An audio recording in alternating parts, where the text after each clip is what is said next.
This Week in Startups is brought to you by Masterworks, the first company allowing investors exposure into the blue chip artwork asset class. Twist listeners can skip the 17,000 person waitlist by going to masterworks.io and using promo code TWIST. Rippling. Rippling helps thousands of fast-growing startups automate their HR and IT, from their team's payroll and benefits to devices and apps. See how at rippling.com/twist. And LinkedIn Marketing. To redeem a $100 LinkedIn ad credit and launch your first campaign, go to linkedin.com/thisweekinstartups. Hey everybody, welcome to This Week in Startups. And today on the program, a startup you may have heard of. It's called Twitter. And now that we're in our second decade, we're having all these amazing startups that were on the podcast in the early days when they were nascent companies and Ev Williams and Jack had started along with Biz. Twitter, now Twitter is at scale, hundreds of millions of users. And we noticed something in the last 6 months, 12 months, something started percolating over at Twitter. The product velocity at Twitter accelerated massively. Now, this is a company that's always been very cautious to protect the core experience in Twitter. You didn't see Twitter change all that much, and that was for good reason. It worked, and you had very, very noisy customers like myself who've been on the platform for 10 years, and they don't want certain things to change. Well, things have started to change, and I think in an incredibly positive direction.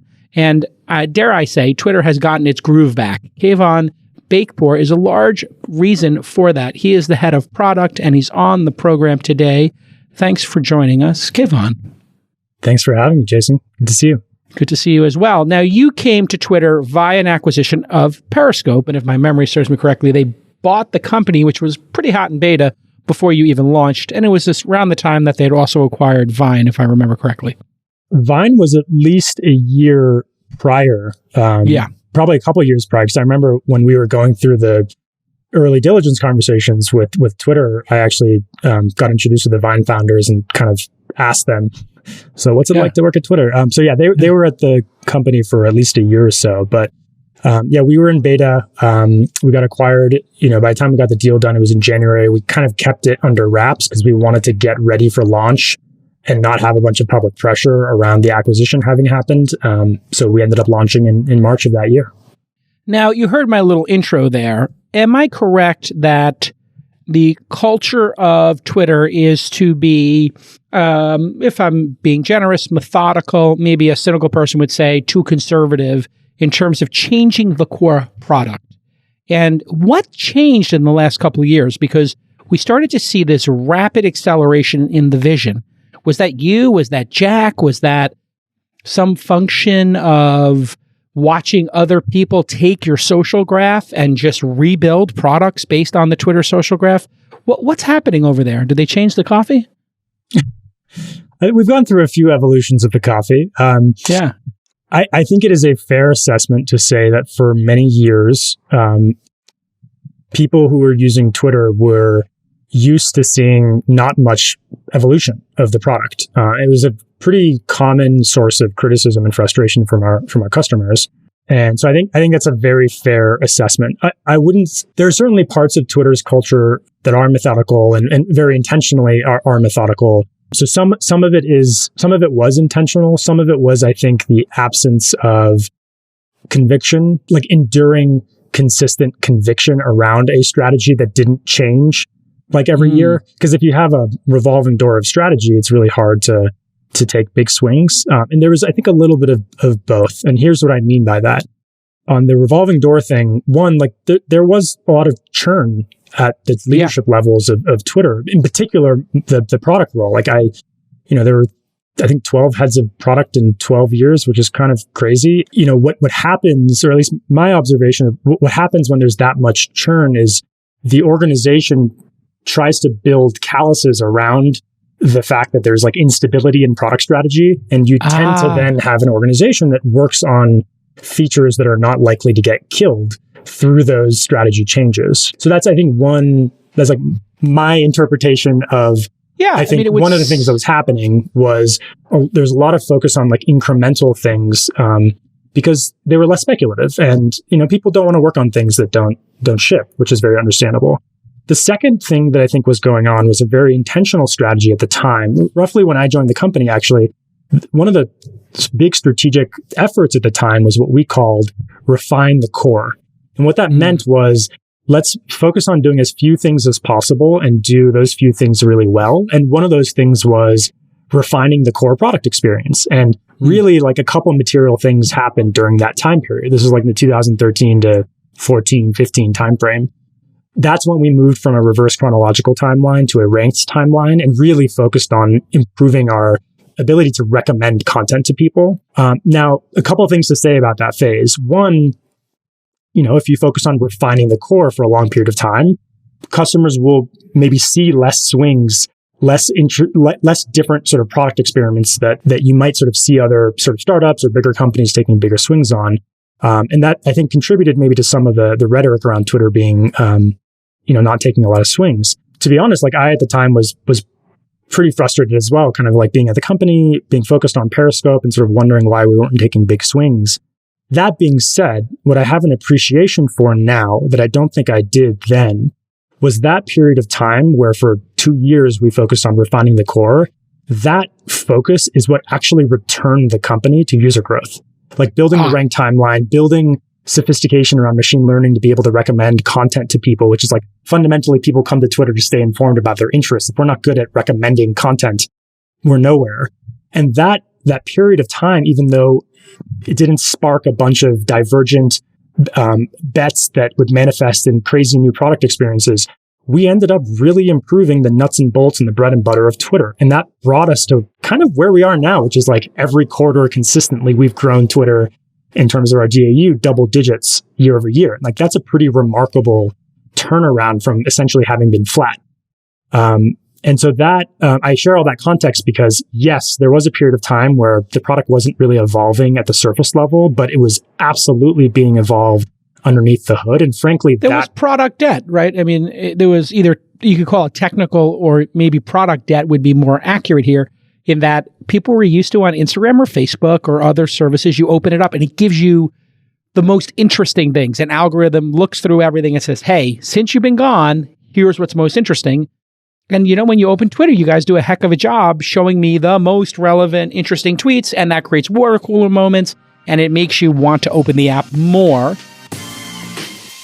Are you concerned about your portfolio's performance in the near future? Well, JP Morgan, BlackRock, and other big banks are projecting public equity returns of just 3 to 5% over the next 5 years. Analysts at Bank of America urged investors to consider real assets as part of an inflation strategy for government spending. So, where are the majority of players putting their money? Endowments for Yale, Harvard, and other top asset managers are looking into alternative assets. According to Masterworks research, endowments over $1 billion are investing 55% more in alternatives on average. And these fund managers have produced the best returns for decades. If you're looking for an interesting alternative asset class that's uncorrelated with the stock market, it's blue chip art. Masterworks.io is disrupting a centuries-old asset class by selling shares in multi-million-dollar paintings by artists like Banksy, Picasso, and Warhol. You may have heard of a couple of those. According to Masterworks, contemporary art has appreciated 14% annually from 1995 to 2020, outperforming other real assets like real estate and gold. So, here's your call to action. You can now allocate a portion of your portfolio to one of the best performing asset classes over the past 25 years with Masterworks.io. Get started at Masterworks.io and use the code TWIST to skip their 30,000 person waiting list. See important information at Masterworks.io/disclaimer. And we have the founder of Masterworks on the podcast, and he's a really brilliant guy. And it's a fascinating world. And I think it's a very cool idea. Okay, let's get back to this amazing pod. The top Twitter users, how addicted are they? How often does, let's call it the top 20% of users use the product? I know for people like myself, or maybe you watch Elon Musk using it just from his public usage of it. There are people who are, in important positions of power, journalists, CEOs, politicians, who are on it seemingly throughout the day. What do those top 20% look like, the whales in your system? And do you have a name for them internally? We have sort of frameworks that we use to classify customers based on their behavior. For example, we look at the behavior of what we call composers, like people who tend to create content very differently. Yes. They sort of had different behaviors than folks who are heavy content consumers. They spend a lot of time on the service, but they're not so much active on the content production side. They're more consumers. And so that's sort of one framework we use. And then we sort of classify customers on the basis of how active are they. And those are useful when you're trying to understand, like, how is a product feature working? Because sometimes it works very differently amongst different cohorts. Yeah, I mean, every company has sort of different frameworks like that. Certainly when you're at scale looking at how product experiences are working, it's helpful to kind of stratify based on those dimensions. So those creators who are constantly creating content, Yashir comes to mind, just somebody who during the Trump era, just seems to be on like a full-time job almost. Those users are super important. And it seems to me that a lot of your focus as the product officer is around servicing, I'll call them frequent creators, hyper creators, consistent creators, something like that. Is that your focus now, is to really service them or over service them or service them better than other opportunities they have in the world? It's certainly one of our focuses. And maybe if it's helpful, I can sort of step back and give you a sense of like, what are the big, like, strategic rocks that we're focused on? Because yes, please. What you're referencing is certainly one of the focus areas, but there's a few kind of strategic initiatives that we sort of disproportionately focus on as part of our strategy. The first is health. It's been a long focus for us over the last few years, because it's important, if people are participating in public conversation, it's important for that conversation to be healthy. And for us, that means a couple things specifically. One, it means like conversation, like people need to feel like they feel safe participating in the conversation. Like if you feel like you're going to be abused or harassed, you're not going to want to talk on Twitter. And there's a bunch of things that we know we can do to improve that, from being more transparent about our rules, giving people more controls. And so conversational health is one aspect. The other is, if people don't feel like they can trust the integrity of the content they find on the platform, if it's not free of misinformation, of spam, of state-sponsored activity, like they're just not going to trust what they see on Twitter. So health is a really important strategic focus for us and has been for quite some time. The other is what we call interests. Now, interests is maybe one of the most fundamental parts of Twitter, but it's really about how do we connect people to the content, people, and communities they care about. Like one of the fundamental reasons people come to Twitter is to follow and talk about their interests. So if we can't understand what Jason is interested in, and if we can't understand how the people and content on the platform map to those interests, and if we can't connect those dots, we're failing in one of the basic building blocks of what Twitter needs to do. And so interest is a really critical one that actually, it's important for both creators and consumers. And if anything, like there's far more non-creators than there are creators. And a lot of the folks who are coming to Twitter every day, they might be coming to Twitter because something happened in the world, whether it was something in their neighborhood or some world event like COVID or whatever it might be. And anyone who comes in the door to Twitter, they have many more interests, many more things that they're interested in beyond that thing that brought them to Twitter. We need to do a really good job of understanding what those are and connecting people to those interests. So projects like Topics that you see us investing in now really are part and parcel to that strategy. That's going incredibly well. And that was something that was user generated in the beginning with hashtags, but you've obviously figured out, hey, that I'm into the Knicks and the Warriors, somebody else might be into the Hawks and the Lakers. Just from my liking activity, that I follow players on the team, some amount of signal is telling you, show Jason more Knicks, correct? Show Jason more Knicks, and then maybe give him the option to explicitly follow the Knicks so that he doesn't have to know who are all the players, who are all the coaches, who are all the sports journalists that cover the Knicks, who are all the super fans that have the most interesting takes on Knicks content. So rather than, we would replace the 8 months you would have had to spend finding and following all those people in a previous world. And instead, theoretically, you follow the Knicks topic and we will figure all that out and just recommend the best content to you. And maybe you also find interesting people as a result of that you then follow. What's interesting about those first two rocks that you put in the product jar there, using the metaphor, the big rocks going in, those rocks are things that people really aren't going to see, right? The hope is that they don't have a health or security problem. So it's kind of like, I didn't see trash on the street. It's not like you took trash out of my life. I just didn't happen to see it on the street. And then, you're showing more interesting stuff. But again, to our earlier conversation, it's not like it's some new feature like Spaces that is explicit, like, hey, here's something new, a shiny object. Those were foundational things that have made the service grow and engagement grow. So yes and no. I think certainly in the first year and a half of our focus on health, there was a lot of under the hood stuff that maybe doesn't manifest to most people very clearly, but to some people it does. When you experience abuse and you report a tweet, you want to know that there's like there's good procedural justice in a system that like evaluates user reports and makes action and yada, yada, yada. That's not user facing in the Spaces sense, but it does impact customers. Over time, though, we've actually made sure that as a part of our health roadmap, we do build real user-facing features. Examples of this are, I think about a year and a half ago at this point, we really started this with a feature called hide replies, which lets you, if someone responds to a tweet that you posted with a reply that you just think is garbage, like maybe it doesn't violate our terms of service, Twitter's not going to take action on it, but for you, you were posting about the next episode of the pod that's dropping, and someone responds with some really annoying, snarky, whatever. Yeah, you can hide it so other people don't see. And like, sure, we've had features like mute and block, but those are local decisions. We're now giving people more agency around the space in which their conversations happen. So features like hide replies, features like conversation controls, where you can start a tweet and say, you know what, this tweet and the conversation within it is only for the people that I follow. Whereas this that. So those are all in the spirit of giving people more controls to have a healthier experience. I would say it's totally working. I have to say that your security features, which unfortunately I've had to deal with, being doxxed, 2 or 3 times, I've had to report them. And what's really great is when you do a report, you get a follow-up. And they say, hey, listen, this tweet was taken down. And I had retweeted some video, and I guess somebody reported it because it was like one of these like fail videos, and maybe they felt like because it was a kid who failed, it might have been violence or something. I don't know why exactly got reported, but I opened my account up and it said, hey, your account's been suspended.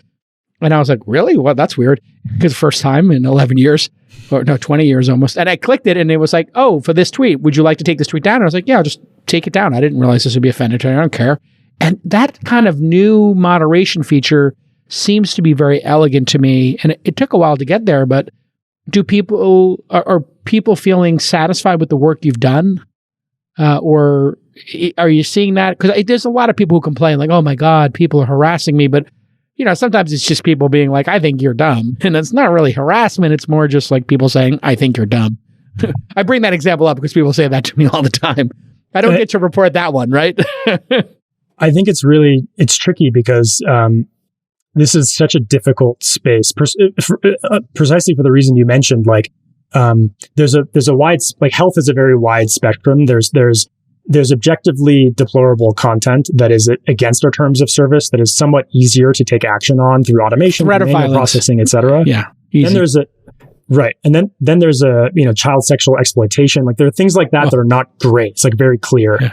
And then there's a tremendously wide spectrum of gray area, which is very subjective around like unwanted interactions, right? What you might consider unwanted is very different than what I might consider unwanted. And historically, we have not provided the nuanced controls in the product to actually solve for that. We had to solve for it through. Is that really your responsibility, though? I mean, I hate to cut you off, but I kind of feel like if you're going to be in a public space that is as vibrant as Twitter is, with, let's face it, a lot of intellectual people, some trolls, whatever, but like, should people's expectation be that they should be able to dictate, I want this style of conversation? Is that a bridge too far? Like, maybe you're just, the expectation should be, listen, it's going to be safe, but people might disagree with you and might think you're stupid. And that's just called the real world. I think there's a certain point where like we cannot, we're not going to be able to dictate and control all of the micro interactions that people have on our platform. So I think that's kind of the point you're making, which I agree with that sentiment. However, we, as the platform, we own and operate and build the tools and mechanics that govern how people behave. And that is our responsibility. If you went to a dinner party and every time you went to that dinner party, it was just like a nasty experience. Yeah. You would not go back to that dinner party. Right. And we would like to have a platform that makes as many people feel comfortable talking as possible. Fundamentally, we believe the more people having public conversation, the better. Like, that's good for the world. Sure. So I think as we build new modalities like audio, as we build new controls, as we build new use cases like conversation controls that let you have like fireside chats that you couldn't have before, without like people yelling in your ear, these just enable more types and more analogs of conversation that we already have in the real world. Like in the real world, it's not like every form of human discourse is Jason going to a public square, standing on a stool and yelling. Like that's kind of what tweeting can feel like sometimes. Sure. But with these new analogs, be it conversation controls and spaces and fleets and DMs, like these are all sort of different permutations of how people can talk, some in public, some in semi-public, some in private. It sort of creates a more fluid spectrum of how people can talk in public. That will it's also one key to block somebody and they're out of your life forever. This new world of remote work is here to stay. So are all of the HR and IT headaches. Like, how do you register your startup with dozens of state tax agencies or comply with the gazillion different labor laws? How about managing remote employees' computers? Another pain point. Rippling, which I use for my fully remote team at Inside, can answer those questions. They make it super easy to manage all of your local and remote employees and contractors, whether they work from your HQ or Timbuktu. When you hire people in new states, Rippling can automatically register your startup with each state tax agency and keep you compliant with all the different local labor laws. You know, the stuff that no one likes dealing with. From there, Rippling lets you onboard new hires in literally 90 seconds. You can instantly set up payroll, benefits, and apps like Slack and GitHub. So you don't forget to do that, which I've had happen. You can even ship them a work laptop with all the software and security they need. My team at Insight loves Rippling because it takes a lot of complexity off of our plate, so my team can focus on the more important stuff like creating our great newsletters and our online events. And now, thanks to Rippling's new PEO option, you know about that, personal employer organization, your employees can likely access better Fortune 500 level benefits for less than other platforms. So if you're looking for an easier way to run your startup remotely or just get a better way to manage your HR and IT, visit rippling.com/twist. That's rippling.com/TWIST. Great company. And it saves us time. Right? Notice blocking has become much more sophisticated. When you're blocking somebody now, you can't even search for their name and all kinds of stuff, because I know like I would block somebody, but then they would still see my stuff. I know they can get a burner account and I'm a public figure, so I don't really have too many expectations, but blocking is super effective, right? I mean, and so is muting people. Both of these things work. And there's also I guess they call it, I don't know if you have an internal name for this, but it's sort of like the soft block, which is you block somebody. I don't know if you know about this. Yeah. You block somebody and then you unblock them. Yeah. So that turns off them following you. So they don't know. They just think they forgot to follow you. Yeah. And I keep saying, like, Chamath, I was following you. Why do you keep soft blocking? Hey, Chamath doesn't do it to me. What do you call that internally when somebody does that? Like, you block somebody in order to get them to unfollow you and then you unblock them. I don't know if you just infected me or incepted me with the term soft block, but we may call it that. But we observe this behavior. And this is actually like one of the interesting things that we try and do as part of our product development process is look at all the ways people are hacking the product to try and get it to do what they want and make that easier. And this is exactly one of them. Like what people fundamentally are trying to do is force an unfollow. Like we could make that easier for folks so that they don't have to discover that they have to block and then unblock. And then it creates this mystery around like, is there a bug? Did Twitter screw something up? So I think that's like one very helpful lens through which we look at, what we built. The system has existed for a very long period of time. When it started, people looked at Twitter as a chat room. And so, or kind of like being in a bar. In other words, people were a little loosey-goosey, maybe not as buttoned up as they should be. And we saw many people's careers, people get canceled by something they said 10 years ago. Obviously that must not feel great for you at Twitter or for the team there. And I basically went and I just deleted my entire Twitter archive. I used a third-party tool like Tweet Delete to delete everything. I backed it up for myself, but I was like, you know what? I don't even remember what arguments I was having, 12 years ago. it's just a liability. I'll just back it all up and delete it. But I really wanted to archive it. Just like Instagram now, I started turning off all my Instagram photos because I got creepy people. And I was like, let me just archive these, right? So have you thought about a way, instead of forcing me to delete my archive, I could just say, anything over a year old, I just want archived? Or is that kind of tool kind of antithetical to the public discourse? And how would you go think about making a decision like that? Certainly, it must have come up in discussion. I'm smiling, and this is super creepy because we literally had a product review on this concept today. What? So I'm like freaked out that you're actually in our internal systems, Jason. Well, I'm a power user, obviously. I mean, you escalated from power user to you have LDAP access now. So is it antithetical? No, not at all. Like, this is something that we know through the developer ecosystem. We know from customer feedback that sometimes you don't want something you said 8 years ago to remain on the public record and searchable. And we don't make that particularly easy right now. A lot of our customers find and use these third-party tools. Some of them are great. Some of them are a little overzealous with their API privileges and are a little bit abusive. Yes, they can get you banned. You got to be careful. Yeah. So, it's something that absolutely we're thinking of. And this product review I mentioned today was exploring such a concept that allows you to This could be part of the Twitter Blue paid product. I've always felt that there should be a pro product. And if you're a professional user, you've been with the platform for 5 or 10 years, why not pay $10 a month? Talk to me a little bit about how you think about users paying for the platform and that whole discussion. What would be in a premium product if you did launch one? Or what are people asking for? So let's take all those questions one by one. So in terms of like, how do we think about it? Like, I think the notion of having a direct relationship with our customers where they only pay us if we're delivering valuable add-on features that don't exist in the product today, I think is great. I think that's a really important, diverse source of revenue that we need to have, and frankly, creates good incentive for us to build features for a set of power users that would be interested in lots of capabilities that we don't have right now. And those features may not attract hundreds of millions of users, but they do attract a subset of users that are power certainly users. Certainly millions.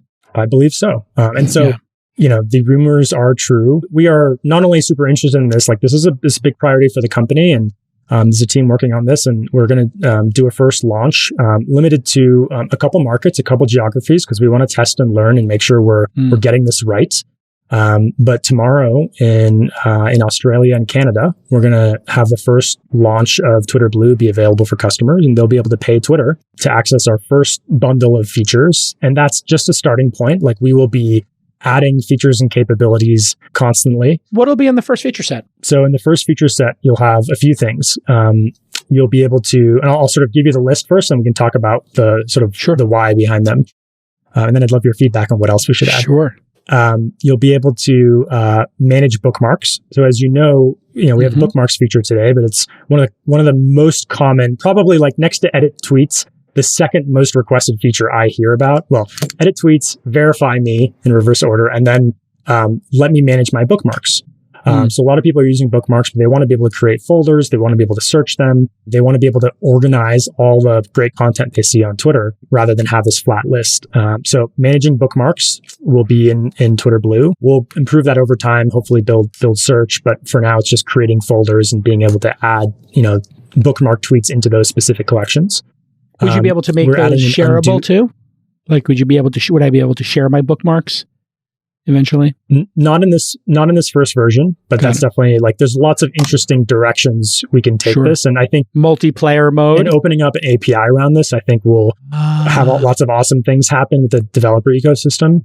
But starting with just managing bookmarks, you'll be able to undo tweets. And what that means is similar to Gmail.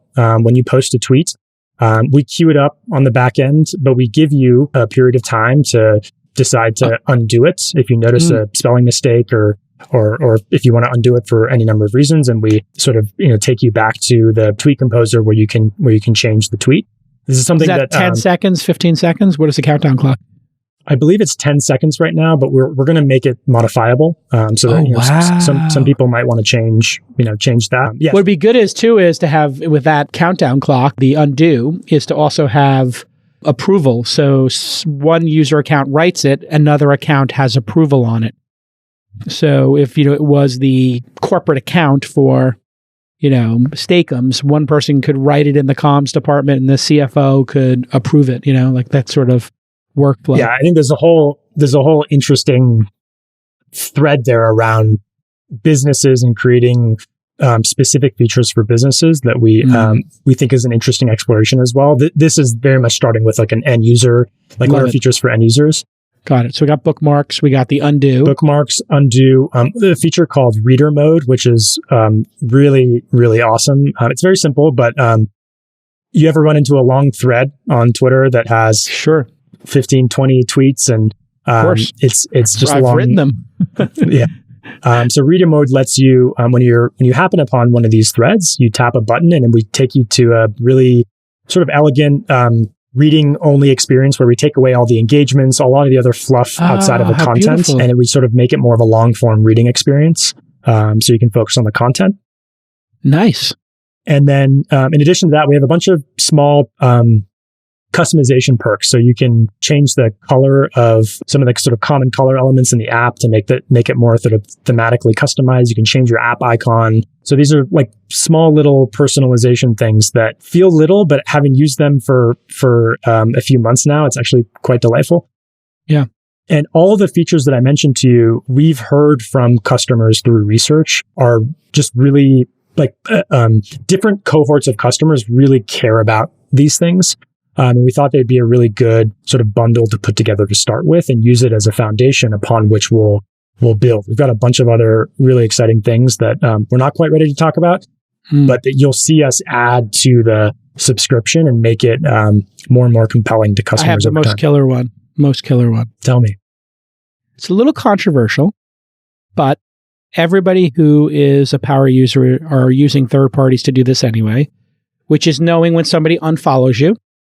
Or knowing if somebody blocks you. Now, knowing if somebody blocks you opens up a little bit of a security can of worms because there might be a reason they're blocking you. And that when you do block somebody, everybody knows that's a little bit of an agitating moment for the blockee and they might act out. So you have to be a little cautious with that one. But just knowing who unfollowed me and when would let me know and give me a feedback loop to maybe I'm tweeting too much. Maybe I should stop tweeting about Michael Bloomberg and how I want him as president instead of Bernie Sanders, which I think I lost an advertiser on the podcast because of, I'm not kidding. Somebody got upset. I don't know if they canceled their ad buy or not, but they were upset that I was pro-Bernie, not pro-Bernie and I was pro-Bloomberg.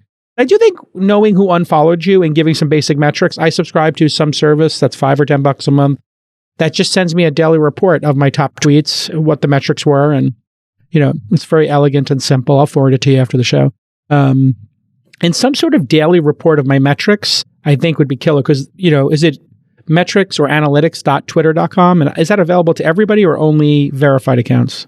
There are a subset of so all of our customers have access to a subset of analytics, like at the tweet level. Mm-hmm. And then we have a more sort of in-depth product that is part of our Media Studio suite, and also part of our I have it. Yeah. And part of our advertiser dashboards as well that not all customers have access to. But I think that thematically what you're saying is spot on. Like we know that another entire area where we can deliver great value and also where there's willingness for customers to pay because they're already paying third-party tools is in the analytics space.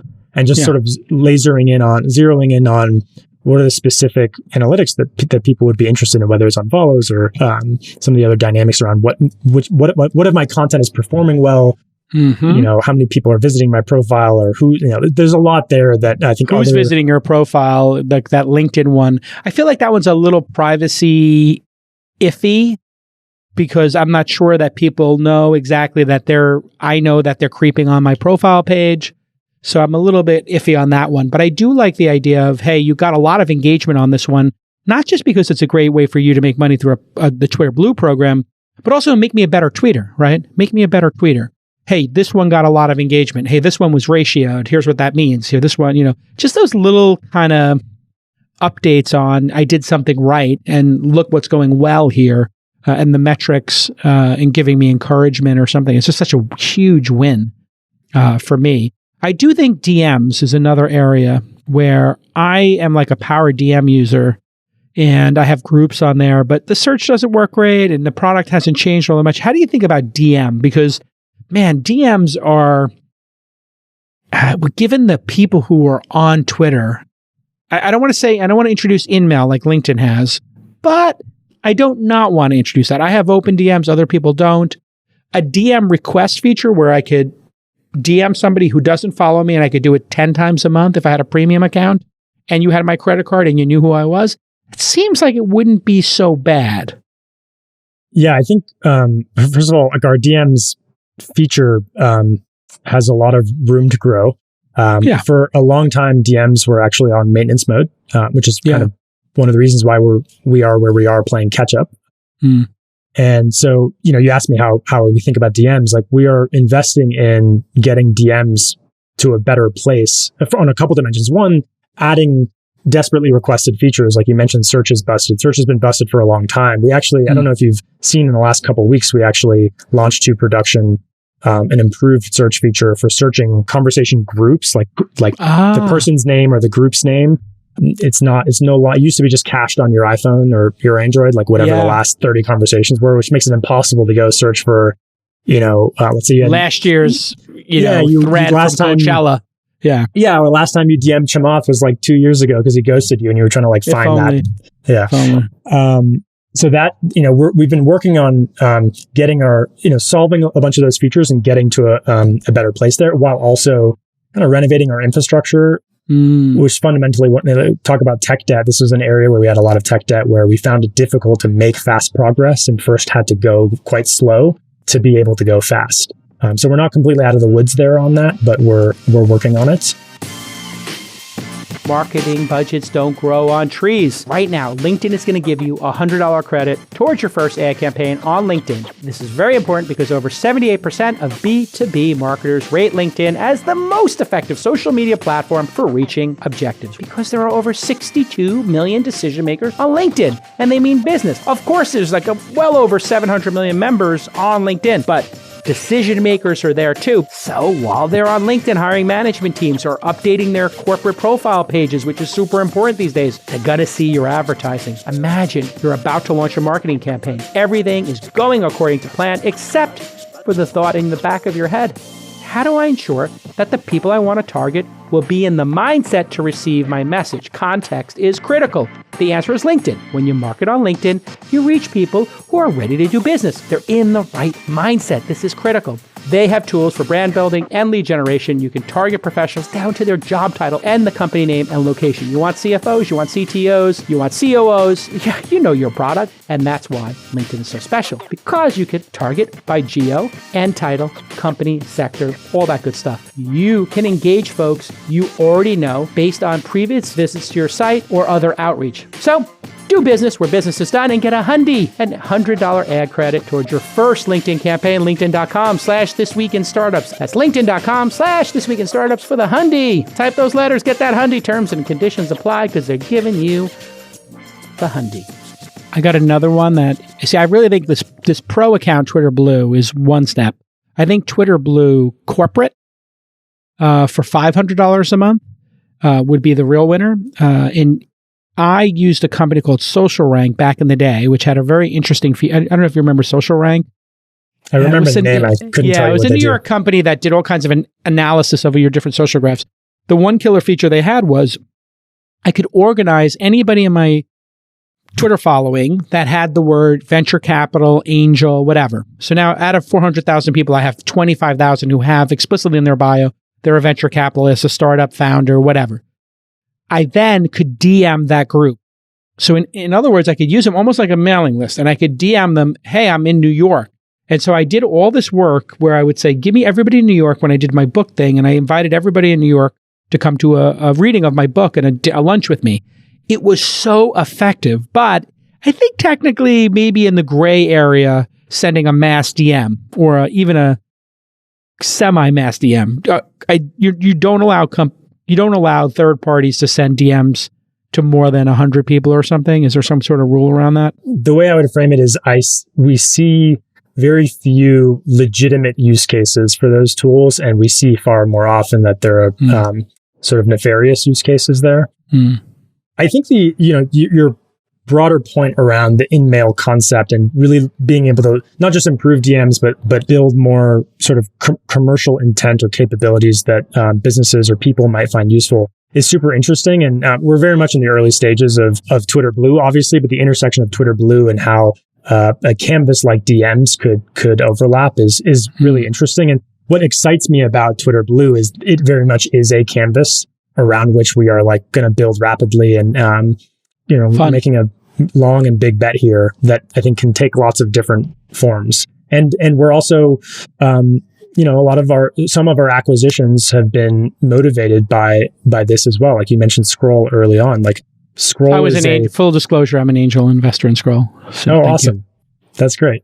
So you know the product very well, but we see it as being a really awesome complement to Twitter, because so many people are discovering long form articles, whether they're newsletters or whether they're articles through typical publishers they might find on the internet. They're happening upon them through Twitter. We send a lot of traffic to publisher websites, and giving people a clean, awesome, beautiful reading experience that is fast loading, free of ads, we think will A, feel great for customers, and B, we actually think will help put money in the pockets of publishers to a higher degree than how much they would have been able to make from advertising from those same customers. And so putting that as a feature amongst the broader bundle within our subscription, we're super excited about. And so for people who didn't know, Scroll allowed you, through a collection of pretty highly well-known publications, pay as you go to read articles, essentially. And so imagine, if you will, you're on Twitter and you get to that Atlantic story or the Wall Street Journal. You don't need a subscription to Atlantic, but you do want to read that one story. What do? Well, if you could use a little bit of your Twitter Blue credits to read it, and then Twitter could pay a penny or 5 cents to the person who published it, that's more than they make per CPM on the article. Well, so there's actually a couple different dimensions here. There's pay as you go and sort of paywalled content, which we're actually not tackling quite yet. Got it. But I think is super interesting over time. So that's one dimension. The other dimension is giving people, not getting behind the paywall, but taking existing non-paywalled publisher content, like an article, removing ads, making the page load really fast, and knowing that as a Twitter user, when you happen upon this publisher's website and read this article, by virtue of being a Twitter Blue or a subscriber to Twitter, your attention will end up getting that publisher paid.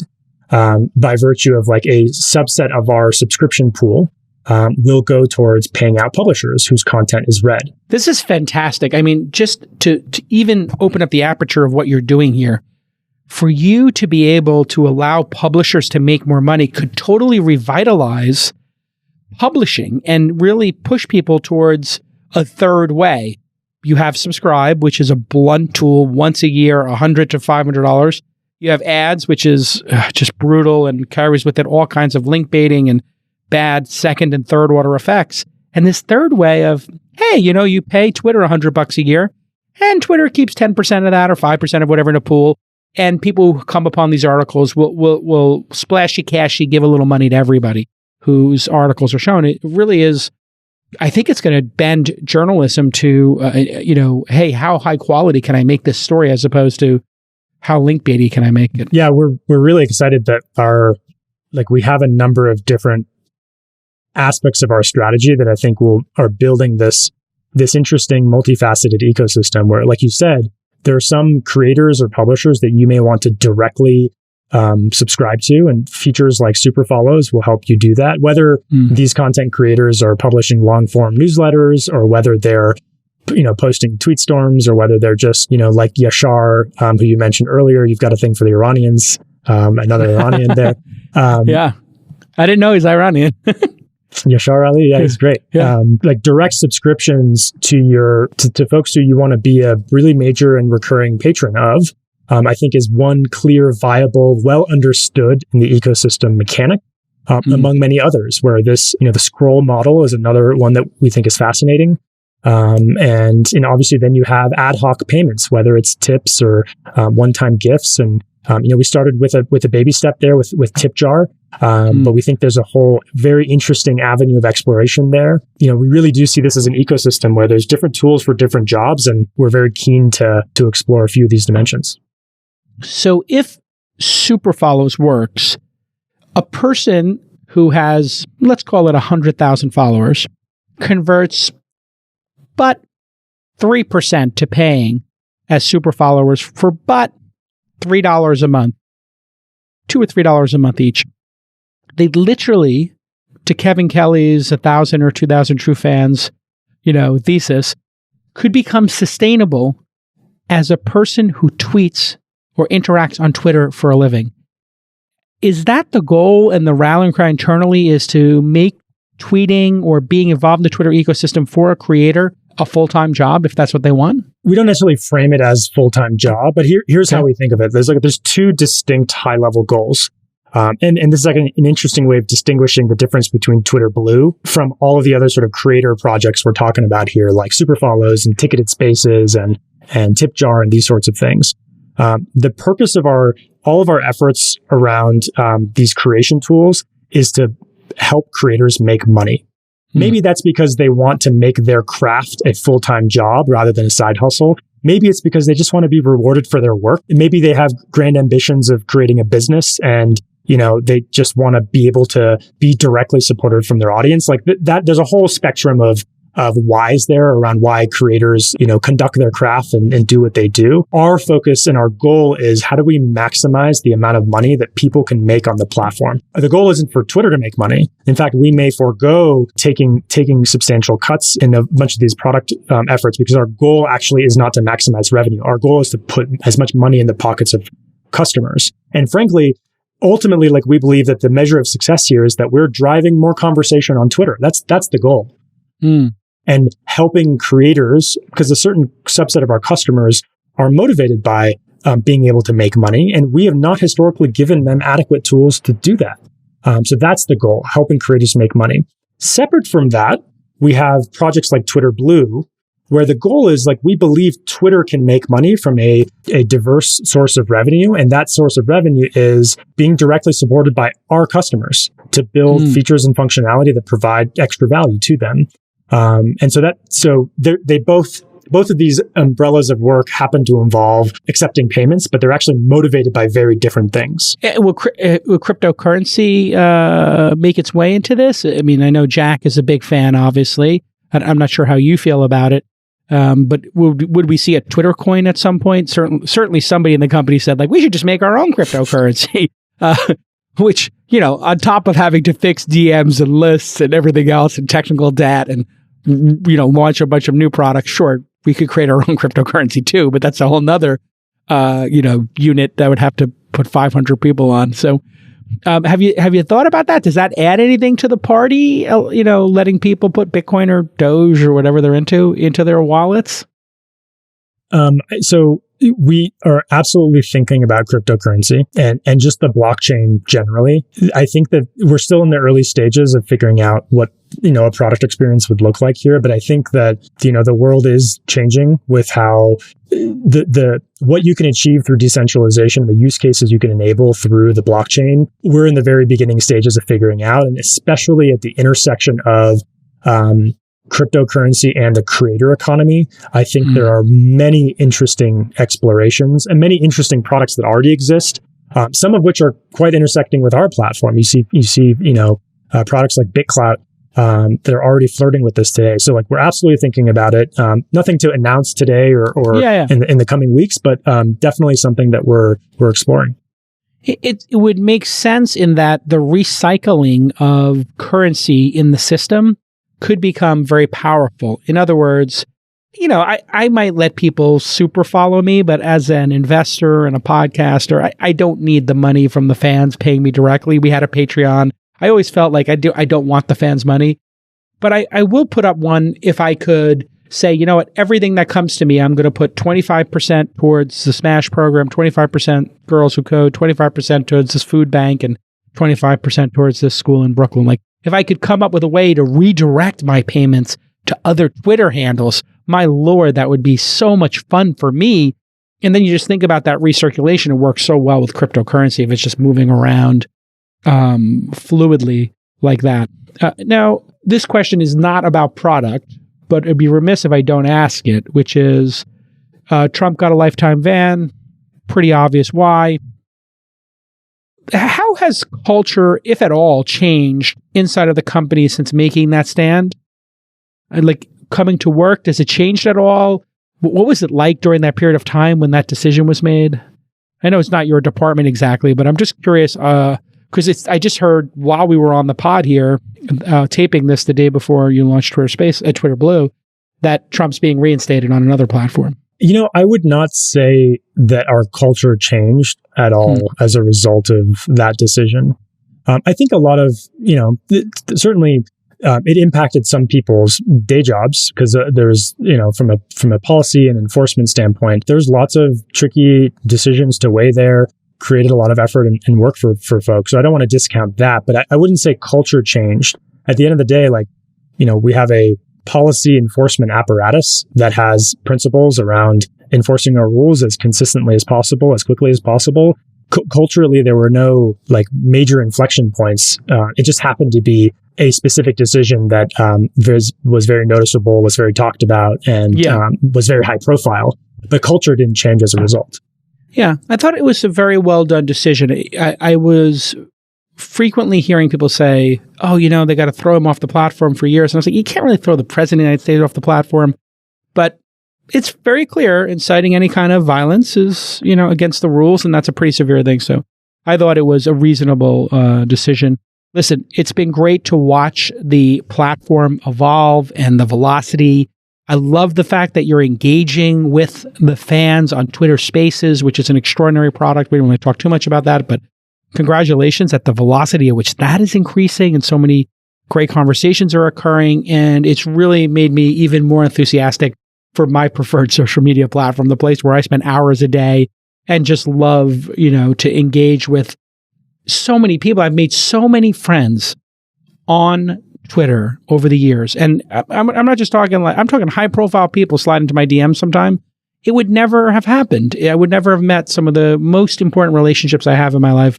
And some of the most interesting people if it had not been for Twitter. And I really do thank you and the team over there and wish you great success on this incredible second decade you're having of just really innovating. And I love the fact that you're so focused on both empowering all these creators to make sustainable livings while, even making some money yourselves through this, adding this subscription line, because advertising, it's fun, but I just love to see you have a paid product. I think it's going to increase the level of engagement, and it's time. It's time for social media to ask the users who are getting value to pay for it. I didn't ask you this: that if I pay for Twitter Blue, does that take ads out, or is that going to be an option? How do you think about that? Not right now. Our focus right now is really on the features and functionality that are like new capabilities that we build for power users. Yeah. We've definitely heard that request before, and I think it's a very sensible one, but it's not something that we're focused on. I have that on Hulu. Right now. I don't know if you have Hulu or NBA League Pass. You can pay extra to turn off ads if you're really a kooky person like the 100%. All right, listen, Kayvon, great job. And Thank you, I'll see you on Twitter and see you on Spaces, and we'll see all of you next time on This Week in Startups. Bye-bye.